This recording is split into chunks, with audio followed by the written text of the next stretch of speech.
네, 여러분 안녕하십니까? CJB 아침 뉴스입니다. 김영환 지사는 윤석열 전 대통령의 탄핵과 관련해 줄곧 반대 입장을 표명해 왔습니다. 지난주 미국을 다녀온 김 지사가 윤 전 대통령 파면 이후 처음으로 공식 석상에서 여러 입장을 밝혔습니다. K-바이오스케어 등의 역점 사업에 대해서는 의욕적으로 설명했지만 윤 전 대통령 관련한 그동안의 발언에 대해 질문에는 말을 아꼈습니다. 박원 기자입니다. 지난주 충북의 바이오 첨단 산업 글로벌 협력 강화를 위해 4박 7일 일정으로 미국 보스턴과 애틀랜타로 출장을 다녀온 김영환 지사. 기자회견을 연 김 지사는 오송이 K-바이오스케어의 중심이 될 수 있도록 여러 협력 기반을 마련했다며 방미 성과를 설명했습니다.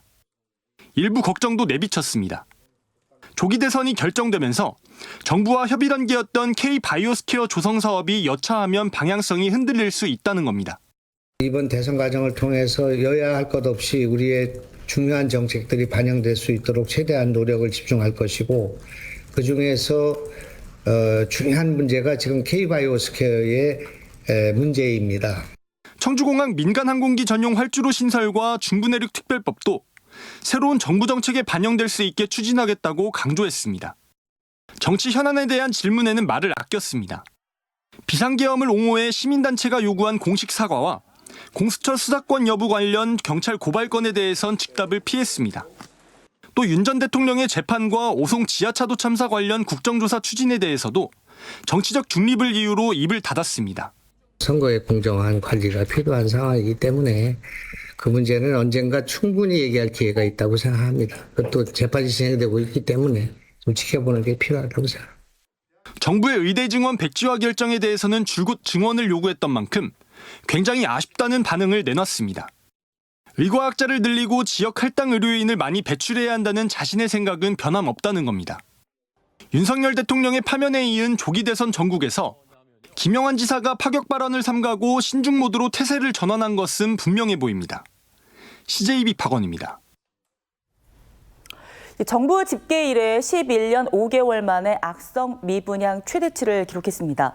경기 침체와 건설, 부동산 경기 한파로 충북 지역도 미분양 주택이 넘쳐나면서 이른바 악성 미분양으로 불리는 준공후 미분양 물량이 심상치 않은데요. 올해 주택 시장은 어떨까요? 최현석 기자가 취재했습니다.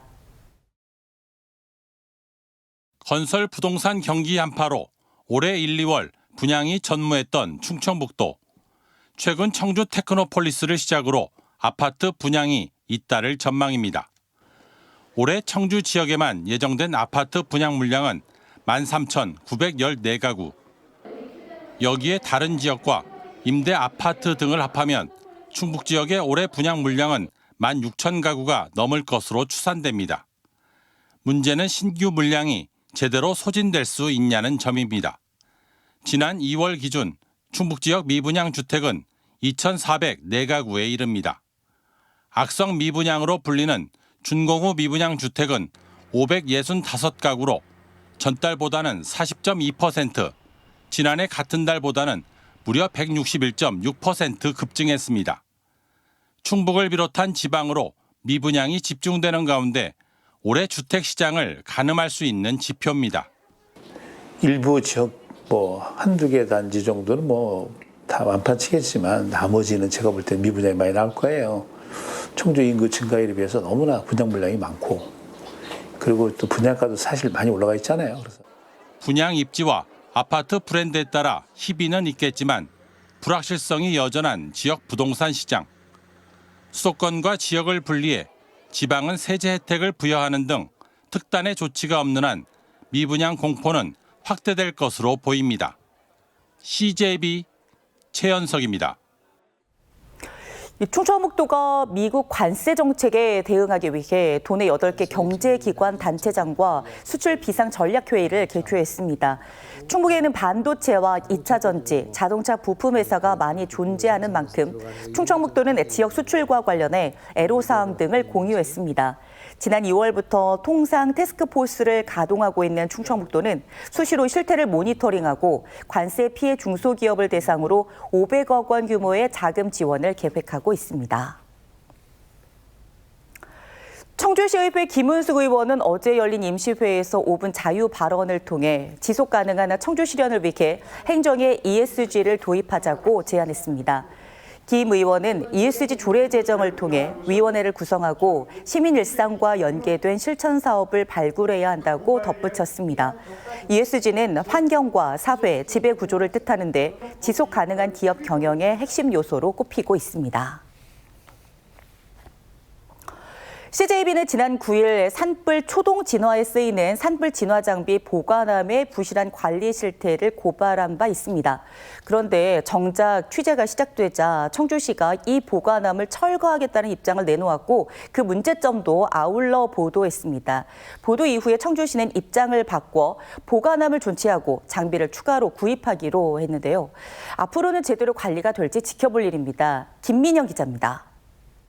네, 이처럼 CJB 취재가 시작되자 청주시는 산불 진화 장비 보관함을 철거하겠다고 했습니다. 산불이 나면 초동 진화를 할 수 있도록 청주시가 10여 년 전에 설치한 산불 진화 장비 보관함. 하지만 정작 관리 상태는 엉망이었습니다. 진화 장비에 흙먼지가 쌓여 있고 또 다른 보관함은 아예 열수조차 없습니다. 이런 실태에 대해 CJB가 취재를 시작하자 당초 청주시 측은 관리가 힘들다는 등의 이유로 보관함을 아예 없앨 것이라고 밝혔습니다. 그게 운영하는데 문제가 좀 있는 것 같아가지고서 실질적으로 그 산불이 발생이 되면 그 산불 진화는 전문 교육을 받은 분들이 진화를 해야 되거든요. 그런데 정작 다른 자치단체는 보관함의 유용성을 높게 평가하고 있었습니다. 주기적인 점검은 물론 보관함을 추가로 설치한 경우도 있었던 겁니다. CJB가 이런 내용을 집중 보도한 이후 결국 청주시가 입장을 선회했습니다. 보관함 철거 계획을 전면 철회한 겁니다. 새로운 진화 장비도 구매하는 등 다음 달까지 정비를 마칠 계획입니다. 장비 보완하고 보충하고 그렇게 하고 자물쇠 시정장치 보완하고 일부 방역 텐트 소화기 정신 펌프 갈치 그런 거. 산불 진화 장비 보관함에 대한 정비 이후 앞으로 제대로 된 관리가 숙제로 남았습니다. CJB 김민영입니다. 제천시가 일회용 컵 사용을 줄이기 위해 카페에서 개인컵 주문 시 할인 지원금을 기존 500원에서 1,000원으로 2배 인상하기로 했습니다. 이에 따라 제천시 가맹점에서 개인컵을 사용하면 매장 자체 할인 100원과 함께 최소 1,100원 이상 저렴하게 음료를 구입할 수 있습니다. 제천시는 지난해 6월부터 500원 할인 지원을 시범 운영한 결과 7개 매장에서 2,000여 차례 개인컵을 사용한 것으로 나타났습니다. 단양군이 다음 달 9일까지 2025 단양군 규제개혁 공모전을 실시합니다. 공모 대상은 군민 복지를 저해하거나 일상생활 속 불편을 야기하는 규제 등 불합리한 행정 규제로 단양에 연고를 둔 사람은 누구나 참여 가능합니다. 단양군은 최우수상의 단양사랑 상품권 80만 원을 지급하는 등 총 7건의 수상작을 선정할 예정입니다. 태양광 폐패널 재활용 업체가 들어선다는 소식에 제천시 봉양읍 주민들이 반발하고 나섰습니다. 급기야 해당 업체가 개최한 주민 설명회는 시작조차 하지 못한 채 파행됐는데요.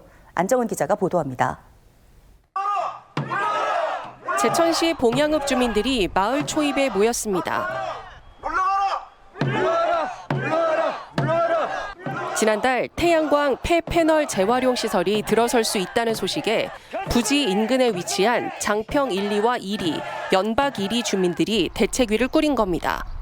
업체는 봉양읍 장평리 일대 만제곱미터 부지에서 하루 30톤의 폐패널을 파쇄해 재활용 가능 자원을 추출한다는 구상. 하지만 주민들은 파쇄와 운반 과정에서 농작물은 물론 건강권까지 위협받는다며 목소리를 높였습니다. 유리 먼지가 이게 멀게는 5km에서 10km까지 날아갈 때 제천 시민까지 지역 주민의 삶을 송두리째 앗아가는 그런 행태다. 주민들의 반발이 거세지자 업체는 직접 주민 설명회를 개최하고 나섰습니다. 오해를 바로잡고 주민 이해를 구하겠다는 겁니다. 미분을 만드는 게 아닙니다. 일반 우리가 자동차 유리 파쇄 덩어리 보셨지 않습니까? 그 정도 크기하고 이제 덩어리 크게 깨는 거예요. 하지만 설명회는 시작부터 고성이 난무하며 파행됐습니다. 그 어떤 설명도 필요 없다는 주민들의 반발에 결국 업체 대표가 자리를 떠난 겁니다. 주민들은 공감대 없이 시설 허가를 검토하고 있다며 제천시를 향해서도 성토했습니다. 이거를 내주려고 했다고 하면 뭐 간략하게 검토하고 했을지도 모르지만은 지금 현재 계속적으로 면밀히 검토해서 이게 적정한가 안 한가는 가부는 저희가 최대한 심사숙고해서 결정할 예정입니다. 제천시는 민원과 관계없이 업체의 사업 계획서가 적합하다면 인허가를 내줘야 하는 상황. 주민들은 무조건 반대를 고수하며 강경 투쟁을 이어가겠다고 밝힌 가운데 지자체의 고심이 깊어지고 있습니다. CJB 안정원입니다.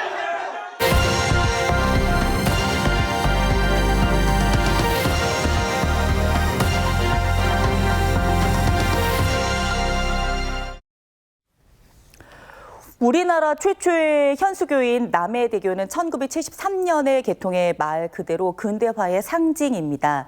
한국의 금문교라고도 불리는데요. 이 남해대교를 주탑까지 걸어 올라가는 아찔하고 이색적인 행사가 열렸습니다. KNN 이태훈 기자가 직접 다녀왔습니다. 경남 남해군과 하동군을 잇는 남해대교입니다. 체험객들이 케이블 위에 설치된 난간을 따라 조심스레 발걸음을 내딛습니다.